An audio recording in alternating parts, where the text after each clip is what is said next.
Last week, Rusty was telling me that while they were on family vacation, he decided to try bodyboarding. And a wave caught him and tumbled him over. And I told him that that's what we call in Virginia Beach, or at least I did, the spin cycle.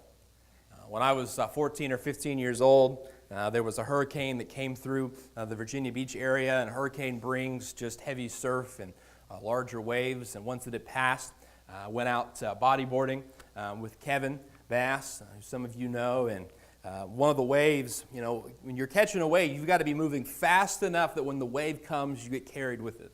If you're not moving fast enough, the wave will just pass you by, or worse, it'll crash on top of you and then just carry you along. And one of those waves crashed on top of me. I didn't know which way was up. I don't know how many times I went head over heels because it was just all a blur.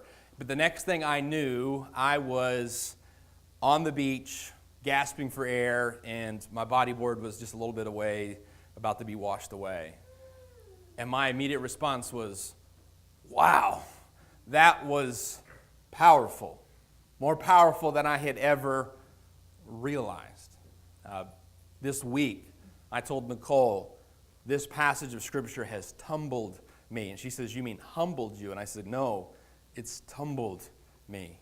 It has knocked me sideways. It's rolled me over. It's left me saying, man, that is powerful. And my hope today is that when you walk away this morning, that you walk away with this sense that God's Word is powerful. That this message, this truth that we're talking about, that it's not just a nice story, that it's not just a book that we look at, but it's powerful. I hope that you'll see that today. We've been looking through the book of 1 Corinthians, and we're going to continue with that today in 1 Corinthians chapter 9. We're going to pick up right where we left off last week, and we're going to start reading in verse 19. For though I be free from all men, yet have I made myself servant unto all, that I might gain the more. And unto the Jews I became as a Jew, that I might gain the Jews. To them that are under the law as under the law, that I might gain them that are under the law. To them that are without the law as without the law, being not without the law of God. He's saying those that aren't under the law, I'm as one not under the law, but I'm not a lawless person. I still follow the commands of Christ, that I might gain them that are without the law. To the weak became I as the weak, that I might gain the weak. I am made all things to all men, that I might by all means save some. And then verse 23 is important. And this I do for the gospel's sake. If you're the type of person that you underline or highlight in your Bible, let me encourage you to underline, highlight, this I do for the gospel's sake, that I might be a partaker thereof with you, that I might share it with you. Paul is going to explain why he lives the way that he lives. Have you ever done something and you realize, what am I doing? Why am I doing this? Ever gotten in the car and you're headed to the store and you find yourself headed to work instead? Yeah? You ever, I'm going to pick up something on the way home from work, and you just drive home because you kind of put it in autopilot or cruise control, and you say, what am I doing? Why didn't I stop? Paul has had several discussions with the Corinthians here about important topics. He's talked to them about money. He's talked to them about marriage. He's talked to them about meat that is offered to the temple. And he's explained the issues. And in every situation he said, this is what is true. And this is what we ought to do. And this is what I do. So he's explained the issue to them. And then he's told them, and this is how I conduct my life. And it seemed abnormal to the Corinthians that Paul lived his life the way that he did. It seemed strange. It seemed different. And Paul said, I'm not just on autopilot. I'm not just going through the motions here. There is a reason that I do the things that I do. There is a purpose. There is a why. You see, Paul's been talking to them about the what that they should be doing, the practices that they should adopt. But here he tells them why he lives the way that he lives. Why he lives the way that he lives. when Paul talked about taking up financial support, taking up offerings that we looked at last week, he said, you should support the efforts and the ministry of the church, but I don't. When he talked about marriage, he said, it is good that you are given in marriage, but I'm not. He told them what was appropriate and right, and then he said, but that's not something that I do. Why? Because even though Paul had the right to accept offerings, even though Paul had the right to marry, he didn't for this reason, for this why? Because Paul did everything in his life for the sake of the gospel. So when he says in verse 23, and this I do for the gospel's sake, he's saying, listen, I live the way that I live for the sake of the gospel. I have found that for me to not take those offerings, I can go further faster for the sake of the gospel. I have found for me to not be married, I can go further faster for the sake of the gospel. I have shaped my life. I conduct myself based upon this premise: what will be best for the promotion, the progress, the distribution of the gospel. Main truth that you need to get a hold of this morning is Paul had devoted his life to the communication of the gospel. That's what he devoted his entire life to. That's what he shaped his entire life around, the communication of the gospel. Now, this isn't just something that Paul claimed in his letters. This is something that Paul lived out. Paul wasn't in Corinth right now because he had left Corinth, where he planted a church, to go to other cities and plant churches. He would go from city to city, tirelessly preaching the gospel, establishing new churches, and he would only leave when he had been thrown out of town or had planted a church, or sometimes he did both. Now, when you hear that he preached the gospel and planted a church, he didn't just walk into a city and say, Jesus died on the cross for your sins, and people got saved, and he walked away. No, he started Bible studies, and he discipled people, and he put people into leadership, and he organized churches so they could function without him. There was a lot of work to be done. And many times he did it in places where it was tough, and people were working against him, and people beat him, and took him to jail and threw him out of town. But whenever that happened, you know what Paul would do? He would stand back up and he would walk to the next city and do it all over again. In Acts chapter 17, we read about Paul being in Thessalonica. The people in Thessalonica, there was a few of them, they got upset about Paul preaching the gospel, so they run him out of town. They literally push him out of the town. So Paul does what he always does. He walks to the next city, which is Berea, and he starts to preach the gospel there. Now, these people in Thessalonica, they were so stubborn.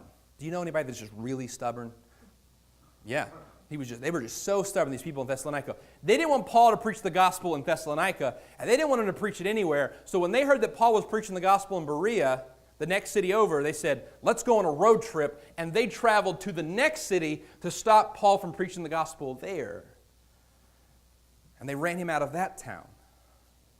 So when Paul gets run out of Berea by the same people that run him out of Thessalonica, he goes to Athens, and he gets separated from his team, the people that normally travel with him and do ministry. And he gets separated from him, and they say, Paul, you wait in Athens, we'll get things situated here in Berea, and then we'll join you. So Paul's been run out of two cities. He's been separated from his team. He's in Athens. And I want you to notice what Acts 17, I'm just going to read this to you. I haven't had you turn this. Let me just read it to you. This is what happens in Acts 17, verse 16. Now, while Paul was waiting for them at Athens, his spirit provoked within him as he saw that the city was full of idolatry. So he reasoned in the synagogue with the Jews and in the marketplace every day with those who happened to be there. Paul had just been run out of two cities. Separated from his team. I think he had earned a 3-day weekend to take a break. But when he got to Athens, his heart was stirred that there were people there that did not know about Jesus, So he went to the synagogue where there would be Jews, and he reasoned with them. And he went to the marketplace where the Greeks would be gathered, and he preached the gospel to them. Every place that he went, even when he faced great adversity, even when he faced great difficulty, his spirit provoked him to preach and share the message of Jesus. That is an incredibly disciplined person. That every city, no matter the circumstances, he's going to share the gospel. We all like to think that we're disciplined, but then we try to go on a diet and we find out we're not that disciplined, right? Like you go on a diet and then like the next day is somebody's birthday at work and you've got to have a piece of cake because it would just be rude to not have one, and you break your diet. And then that evening you're like, well, I already broke my diet at work, so we might as well go get pizza, right? But we tend to be pretty disciplined about the things that we're very passionate about. And the reason that Paul didn't let anything stop him from continuing to preach the gospel is he was so passionate about it. Paul was so dedicated to the communication of the gospel because he was so passionate about the gospel.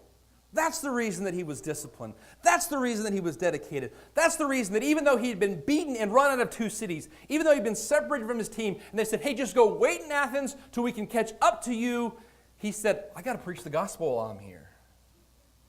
I got to preach the message. Verse 23 tells us he does all that he does because of the gospel. There's the passion. There's the drive. There's the why of why Paul lives the way that he does. But for you to understand why Paul was so passionate about the gospel, you need to understand how he came to know the gospel. Paul was a religious leader in the Jewish tradition. One place he says, I was a Pharisee of the Pharisees. In other words, among the Pharisees, he was the top Pharisee. He was legit. He was serious about his Jewish faith. He was so serious about his Jewish faith that when the disciples of Jesus began to preach the message that Jesus, who had just been executed as a criminal, was not a criminal, but was actually the Son of God and had rose from the dead. That he had died on the cross so that he could forgive us of our sins and offer us restoration and new life. When they began to preach this and people began to have their lives changed, Paul was upset. You see, Paul was so religious that he felt like you had to be just as religious as he was, and if you weren't, he would make you be religious. He was an extremist. He was an old school terrorist. Because as the church began to grow, Paul started rounding up people who became Christians and putting them in jail. One of the first deacons is murdered. He is killed by stoning. We talked about that this morning in our Sunday school classes. Paul was standing there when that happened. He is arresting everyone around Jerusalem who has put their faith in Jesus. He says, listen, I know that there are some Christians who have escaped my reach into Damascus. He asks his boss for permission to go on a road trip and find those Christians.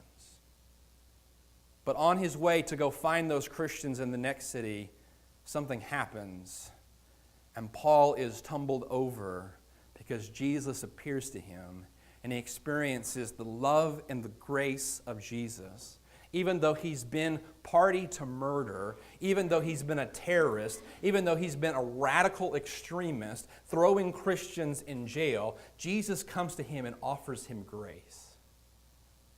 And just like when I was tumbled over by that wave and found myself on the beach wondering what had happened, Paul found himself kneeling in the dirt on that road saying, wow, that is powerful. And he experienced the grace of God, and his life was completely changed. You ever known somebody to make a 180 in their life? Paul made a 180 in his life.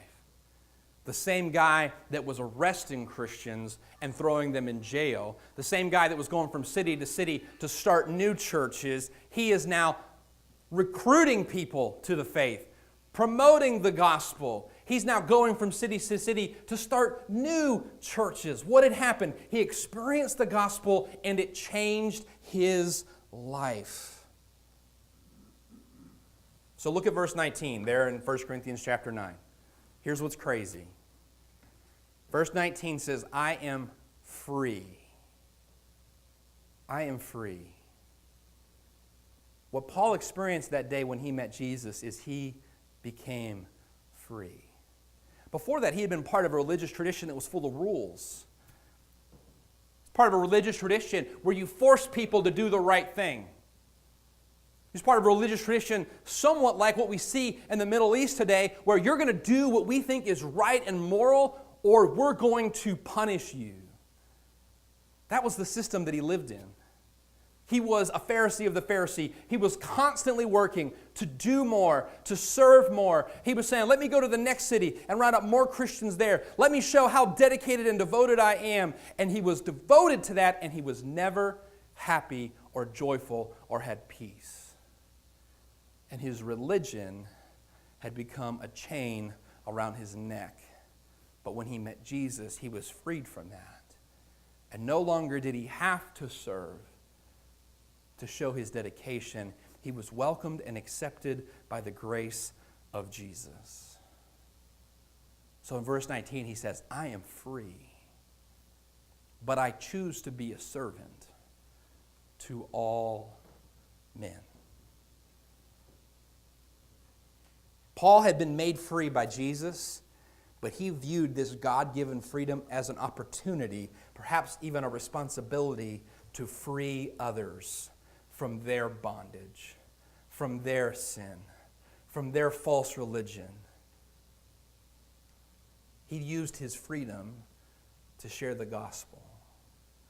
And when you read that and you know Paul's story of how he came to know the gospel, you can see why he was so passionate about it. You know what fills my heart with passion? When I hear the story of someone's life who's been changed by the gospel. When I see someone who was in bondage to their sin, living a life that brought them no joy and no peace, striving constantly to feel like they're good enough and never achieving it, and then they experience the love and grace of Jesus Christ and they're completely changed. Paul saw that every day when he looked in the mirror. That was his life. That's what Jesus had done for him. And throughout Paul's life, he had the privilege, the opportunity to see God do it in life after life after life. And the people that he was touring with, and the people that he was serving with, and the people that he was preaching to, he was seeing again God's grace making a difference in someone else's life. God's grace freeing someone else. God's grace cutting the shackles off of someone else's hands. And he stayed passionate about it because he knew the difference that it made in a life, not just his, but in those around him. So he was passionate. So Paul was passionate about the gospel. He was not quite as passionate about all these issues that the Corinthians were having. So when they write to him and they're struggling with this question of marriage. They're struggling with these questions about sexuality. They're struggling with these questions about, should we eat meat that's been offered at the temple or not? Paul wasn't so concerned with these cultural and religious issues because he was so concerned with the gospel. You see, when you have the main thing as the main thing, the minor things stay the minor things. But if you don't have the main thing as the main thing, minor things start to become the main thing.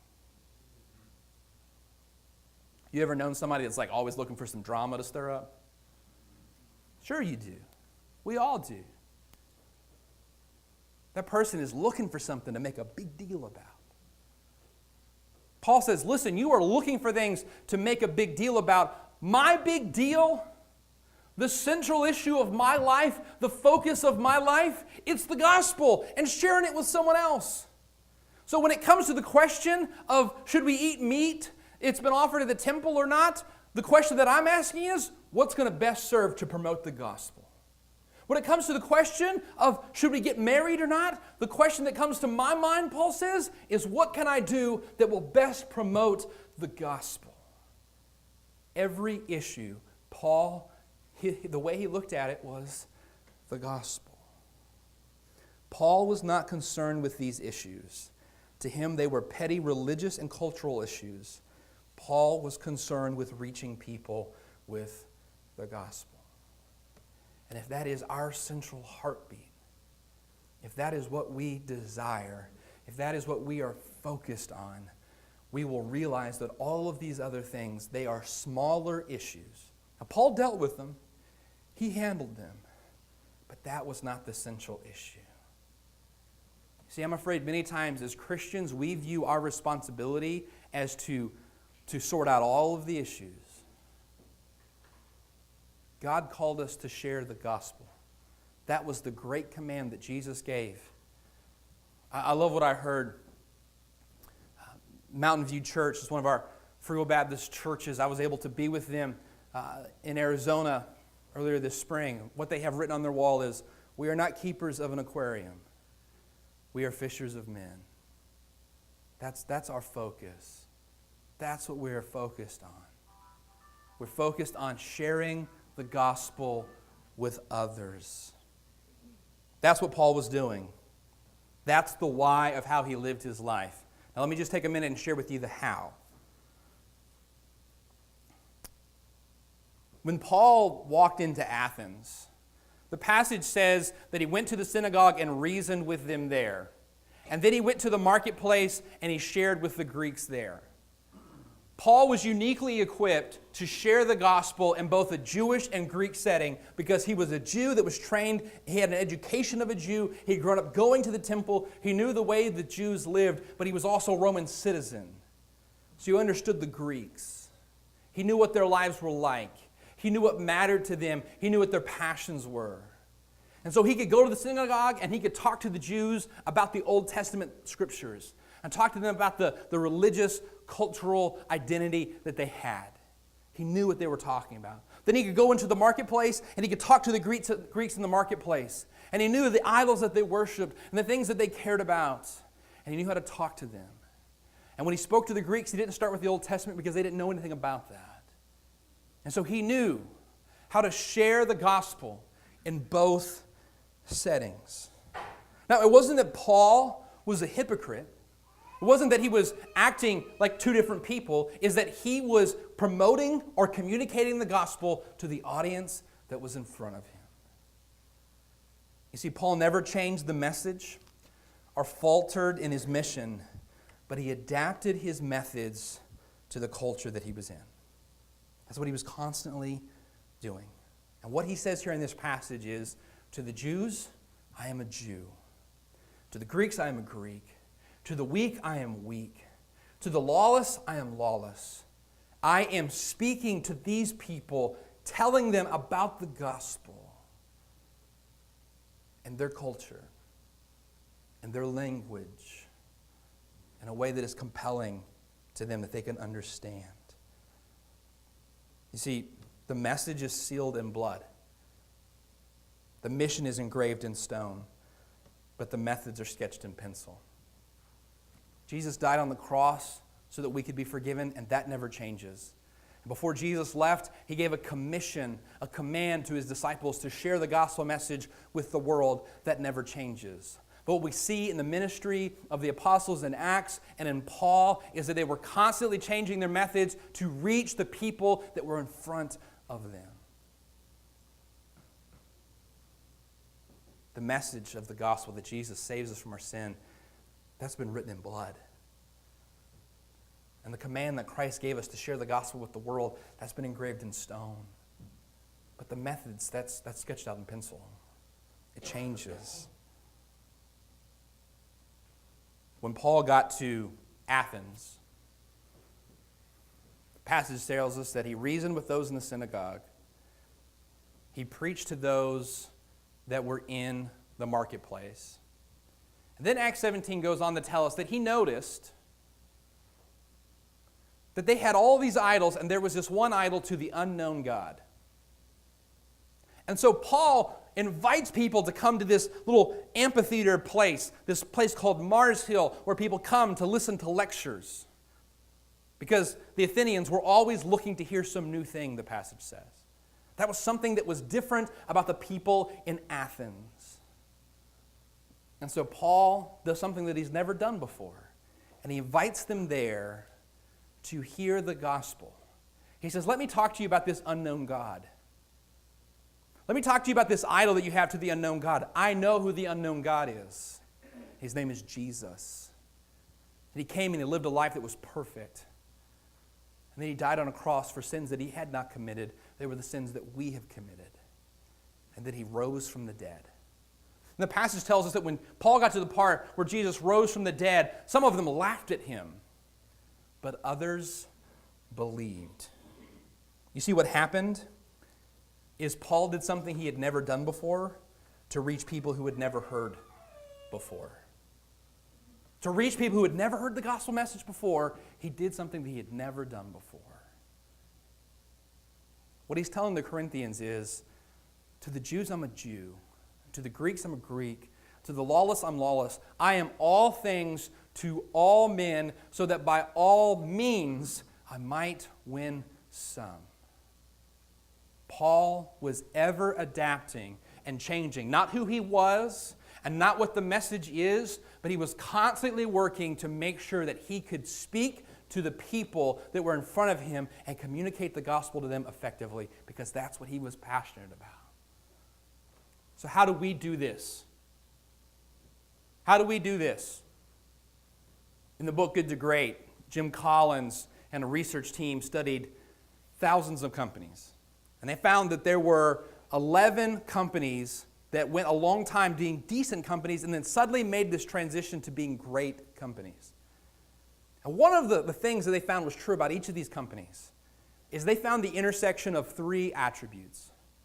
They found something that their company was uniquely good at, something that their company was passionate about doing, and something that was extremely profitable for their company to do. And if they found something that met all three of those criteria, their company did well.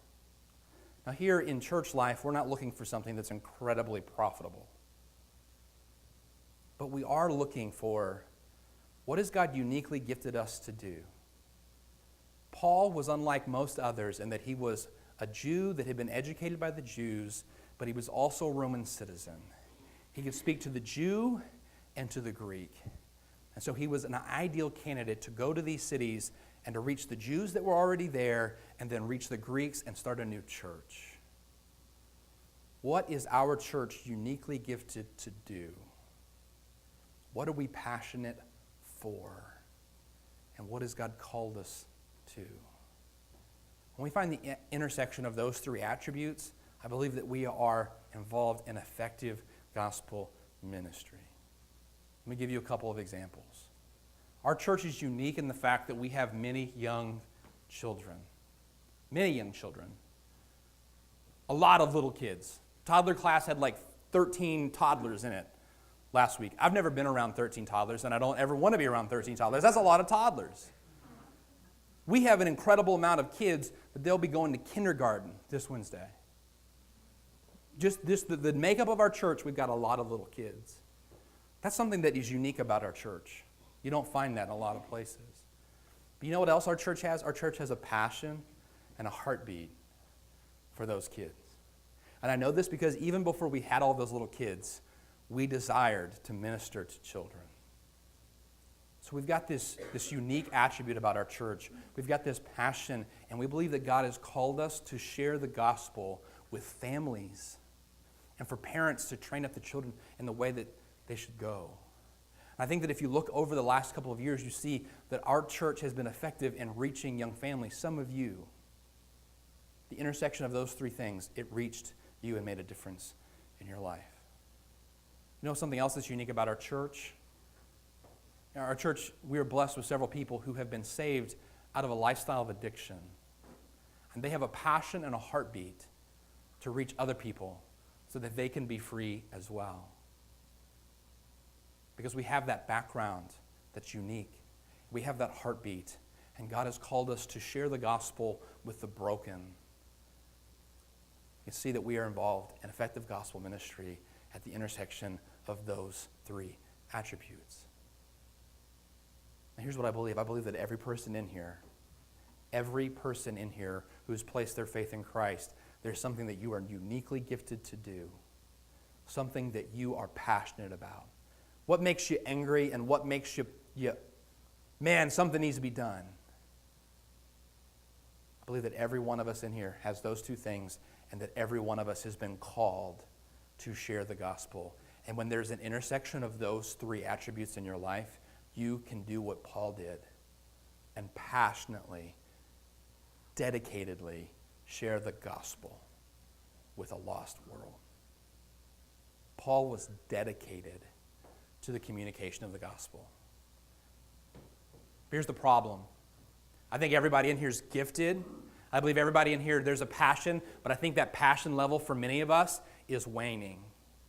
You see, Paul was not only dedicated to the communication of the gospel, he was also dedicated to the application of the gospel. Because if you read the last three verses of 1 Corinthians chapter 9, look at them real quick with me, all right? Just the last three verses. What is it that he talks about? He says, Don't you know that they which in a race run all, but one receiveth the prize? So run that ye may obtain. And every man that striveth for the mastery is temperate in all things. Now they do it to obtain a corruptible crown, but we an incorruptible. You know what he's talking about? He's talking about the Olympics.